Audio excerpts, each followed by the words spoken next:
अस्सलाम वालेकुम students ninth class की बायोलॉजी का chapter number 4 that is cells and tissues उसको डिस्कस कर रहे थे। हमने अपनी प्रीवियस वीडियो में डिफ्यूजन का प्रोसेस पढ़ा। हमने ये पढ़ा कि मॉलिक्यूल्स किस तरह से जो है वो ट्रांसफर होते हैं आउट ऑफ मेम्ब्रेन, मतलब कि मेम्ब्रेन्स किस तरह से जो है वो मॉलिक्यूल्स को ट्रांसफर करने में उसकी हेल्प करती है। उसमें हमने सबसे पहला प्रोसेस पढ़ा that was diffusion. Second process हम आज पढ़ेंगे that is facilitated diffusion. Facilitated diffusion मतलब फैसिलिटेट का क्या मतलब है, किसी को हेल्प करना, किसी को फैसिलिटेट करना, किसी को सर्विसेज प्रोवाइड करना, किसी को सपोर्ट करना।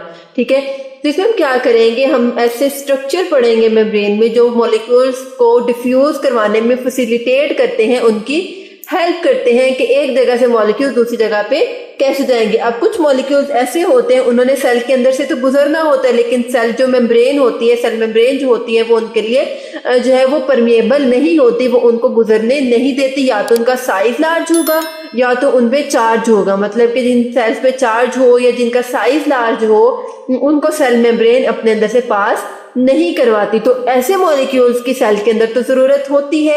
अब उन्होंने किसी ना किसी प्रोसेस के थ्रू सेल के अंदर जाना है, तो जिस प्रोसेस के थ्रू वो सेल के अंदर डिफ्यूज करेंगे, जिन मेम्ब्रेन्स के थ्रू या जिन पार्ट्स के थ्रू के वो पार्ट्स जो सेल के अंदर मॉलिक्यूल्स की मूवमेंट में उनको फैसिलिटेट करेंगे, इनको हेल्प करेंगे।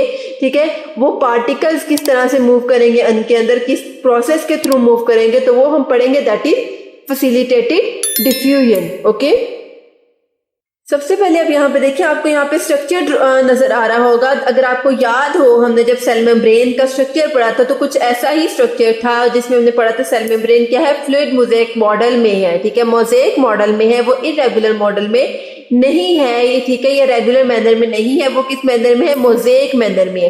ठीक है, मतलब क्या है, इसमें लिपिड बाय लेयर है। अब देखें कि अगर आपको याद हो, हमने जब सेल मेम्ब्रेन पढ़ा था तो उसमें हमने ये देखा था कि सेल मेम्ब्रेन के अंदर जगह जगह प्रोटीन के मॉलिक्यूल्स हैं, लेकिन हमने कुछ मॉलिक्यूल्स ऐसे पढ़ा था कि जो अक्रॉस द सेल मेम्ब्रेन, मतलब कि दोनों साइड्स पे प्रेजेंट हैं, सेल के बाहर भी सेल के अंदर भी। जबकि कुछ मेम्ब्रेन कुछ जो है वो प्रोटीन्स ऐसी होती हैं जो या तो सेल के ऊपर होती है, सेल के अंदर वाली साइड भी होती हैं।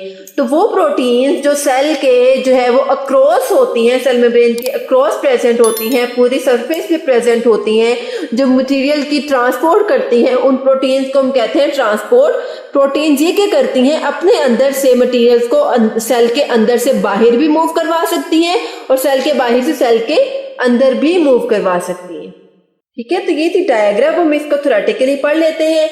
Many molecules do not diffuse freely across cell membranes because of their size। और चार्ज के जो मॉलिक्यूल्स हैं, या तो अपने साइज की वजह से या अपने जो मॉलिक्यूल के ऊपर चार्ज होता है उसकी वजह से सेल मेम्ब्रेन में से इजीली पास नहीं कर सकते। तो वो क्या करेंगे, such molecules are taken into and out of cells with the help of transport proteins present in cell membrane। वो क्या करेंगे, ट्रांसपोर्ट प्रोटीन्स की हेल्प से सेल के अंदर जाएंगे या सेल से बाहर जाएंगे।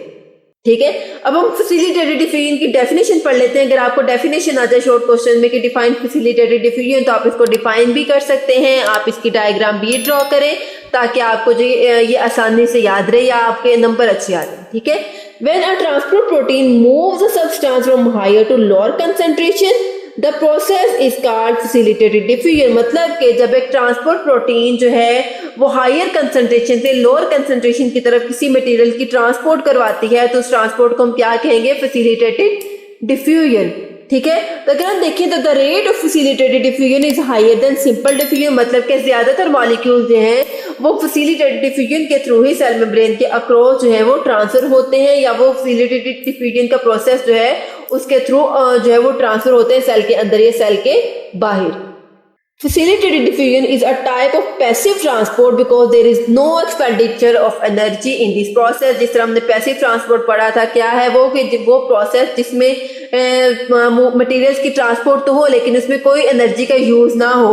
तो इसी तरह फैसिलिटेटेड डिफ्यूजन ये भी जो है वो एक प्रोसेस है, एक जो है पैसिव ट्रांसपोर्ट है, जिसमें जो है वो आसानी से मटेरियल्स पास आउट हो जाते हैं। आप देखिए कि अगर आपने घर से स्कूल जाना है, स्कूल से घर जाना है, किसी के घर जाना है, अकेडमी ट्यूशन वगैरह जाना है, तो आपको कोई ना कोई ट्रांसपोर्ट सिस्टम तो लेना पड़ेगा, ठीक है। आपको रिक्शा, गाड़ी, टैक्सी या बाइक लोगे, कुछ भी लोगे, ठीक है, मतलब जिसके थ्रू आप आसानी से आ जा सको। तो इसी तरह मटेरियल्स को भी अब सेल के अंदर पास आउट करने के लिए कुछ प्रोटीन्स की ज़रूरत होती है, कुछ ट्रांसपोर्ट सिस्टम की ज़रूरत होती है, जिन ट्रांसपोर्ट सिस्टम को हम क्या कहते हैं, ट्रांसपोर्ट प्रोटीन्स। और ये प्रोटीन्स कहाँ पे प्रेजेंट होती है, सेल मेम्ब्रेन की सरफेस पे।